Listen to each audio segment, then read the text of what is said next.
മാസത്തിന് ശേഷം ഞാനൊരു ട്രിപ്പ് പോവാണ് വയനാട്ടിലേക്ക്. ഒരു ഫ്രണ്ടും ഫാമിലിയും ഉണ്ട്. അവർ വേറെ കാറിലാണ് വരുന്നത്. വയനാട് എന്ന് പറയുമ്പോൾ നിങ്ങൾക്ക് എല്ലാവർക്കും അത്യാവശ്യം പരിചയമുള്ള ഒരു സ്ഥലമായിരിക്കും. അപ്പോൾ ഞാൻ കുറേ പ്രാവശ്യം വയനാട്ടിൽ പോയിട്ടുണ്ട്. എന്നാലും ഞാൻ നിങ്ങൾക്ക് പോയൊരു എക്സ്പീരിയൻസ് ഞാൻ നിങ്ങളുമായിട്ട് ഷെയർ ചെയ്യുന്നത്. ലോക്ക്ഡൗണിന് മുമ്പേ ഞാനും എൻ്റെ സിസ്റ്റർ മിന്നിയും പിന്നെ ഓമിയും ഞങ്ങൾ എല്ലാവരും കുറേ സ്ഥലത്ത് ട്രിപ്പ് പോവാറുണ്ട്. Manali, golden temple, Mysore, Bangalore. One day trip ആണെങ്കിൽ എപ്പോഴും വയനാട്ടിൽ തന്നെയാണ് ഞങ്ങൾ പോവാറുള്ളത്. എന്നാൽ നമുക്ക് സ്റ്റാർട്ട് ചെയ്താലോ?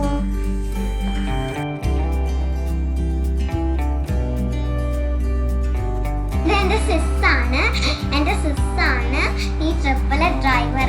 ഫുള്ളി ഡ്രൈവർ ആയിട്ടില്ല, ഹാഫ് ഡ്രൈവറാണ്. അവിടെ എത്തുമെന്ന് തന്നെ അറിയില്ല കേട്ടോ. ഞങ്ങളെ സഹായിക്കാൻ ഖുഷ്ബു ചേട്ടനും ഉണ്ട്.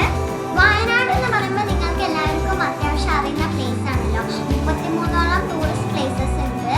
മോർ ഡീറ്റെയിൽസ് ഞാൻ ഡിസ്ക്രിപ്ഷൻ ബോക്സിൽ കൊടുക്കാം. നിങ്ങൾ ഗൂഗിൾ ചെയ്താലും കിട്ടും.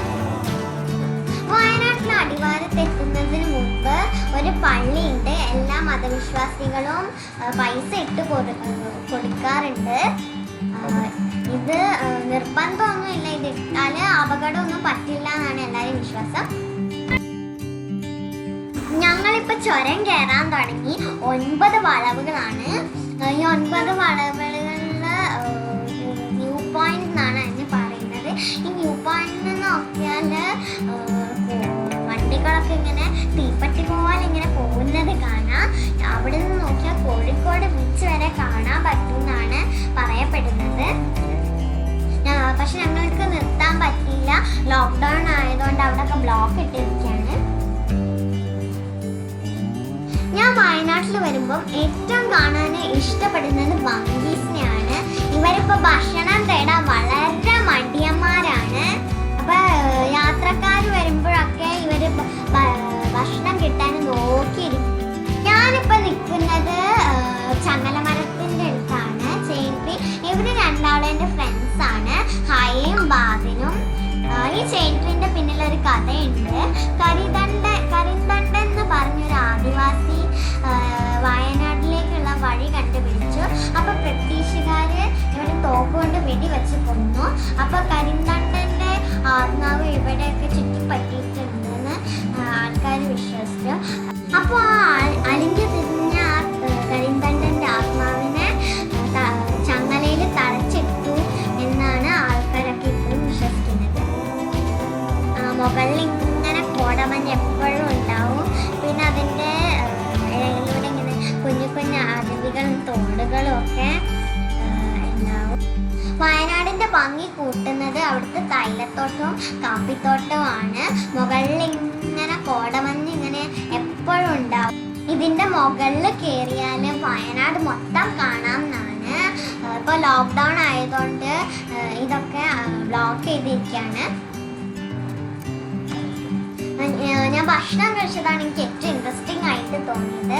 ഞാൻ ആദ്യമായിട്ടാണ് പായൊക്കെ വിരിച്ച് റോഡ് സൈഡിൽ നിന്ന് ഭക്ഷണം കഴിക്കുന്നത്. ഞാനും ബാദിയും ഹയും കൂടി നിലത്തിരുന്ന് കഴിച്ചു.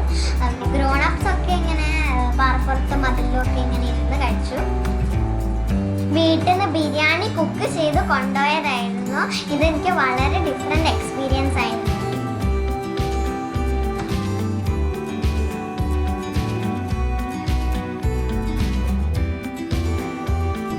ഭക്ഷണം കഴിച്ചതിന് ഞങ്ങൾ ബാണാസുര ഡാമിലേക്ക് പോയി.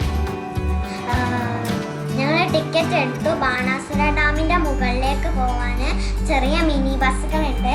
അതിൽ കയറിയാണ് ഞങ്ങൾ പോയത്. പനമരം പുഴയ്ക്ക് കുറുകെയാണ് ഈ ഡാം നിർമ്മിച്ചിരിക്കുന്നത്.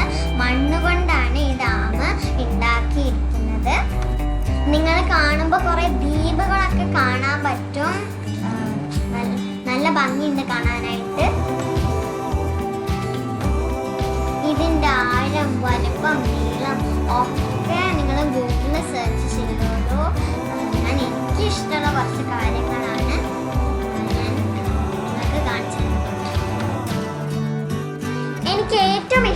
ഇഷ്ടപ്പെട്ട സ്ഥലം ഇതാണ്. കുറേ ഊഞ്ഞാലുകളാണ്, നല്ല രസമാണ് ആടാനായിട്ടൊക്കെ. വലിയവർക്കും വലിയ ആൾക്കാർക്കും ചെറിയ കുട്ടികൾക്കും ഒക്കെ ആടാൻ പറ്റുന്നതാണ്. ഞങ്ങൾ കുറേ നേരം അവിടെ ആടി.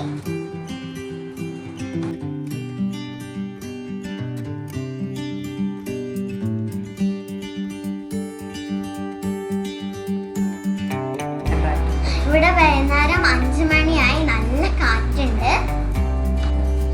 ഇവിടെ ബോട്ടിംഗ് ഉണ്ട്. എനിക്ക് കയറണം എന്ന് ആഗ്രഹമുണ്ട്, പക്ഷെ ഉമ്മ സമ്മതിച്ചില്ല.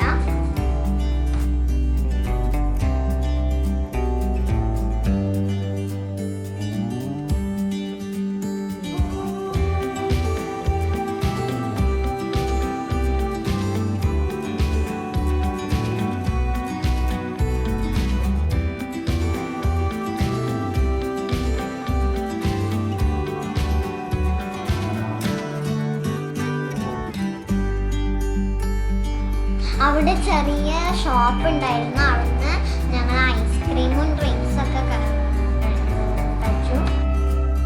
മുകളിൽ നിന്ന് താഴോട്ട് കാണുന്ന വ്യൂ ആണിത്. നല്ല ഭംഗിയുണ്ട്.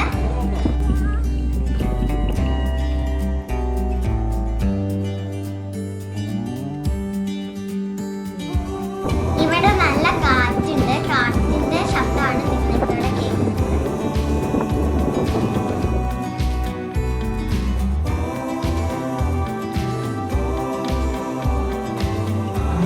കുറച്ച് നേരം കഴിഞ്ഞപ്പോൾ ഞങ്ങൾ മിനി ബസ്സിൽ കയറിയിട്ട് ഡാമിൻ്റെ താഴോട്ട് വന്നു.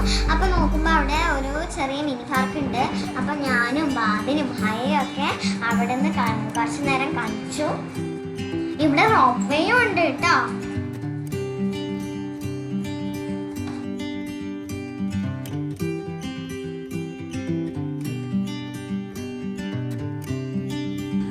ഇവിടെ ഒരു ഹൊറർ ഹൗസ് ഉണ്ട്. ലോക്ക്ഡൗൺ ആയതുകൊണ്ട് ഇതിൽ ലോക്ക് ചെയ്തിരിക്കുകയാണ്. ബാണാസുരസാഗറിൽ എനിക്ക് ഇഷ്ടപ്പെട്ട കുറച്ച് ഭാഗങ്ങളാണ് ഞാൻ നിങ്ങളുമായിട്ട് ഷെയർ ചെയ്യുന്നത്. ഇവിടെ 6 മണി വരെ അവർ നിൽക്കാൻ സമ്മതിക്കുകയുള്ളൂ. പിന്നെ ഞങ്ങൾ ബാണാസുരയിൽ നിന്ന് പോന്നു. പിന്നെ ഞങ്ങൾ കുറച്ച് കിഡ്സിന് പറ്റിയിട്ടുള്ള കുറച്ച് സാധനങ്ങളൊക്കെ വാങ്ങി വീട്ടിലേക്ക് തന്നെ പോകും. ഈ വ്ലോഗ് നിങ്ങൾക്ക് എല്ലാവർക്കും ഇഷ്ടപ്പെട്ടു എന്ന്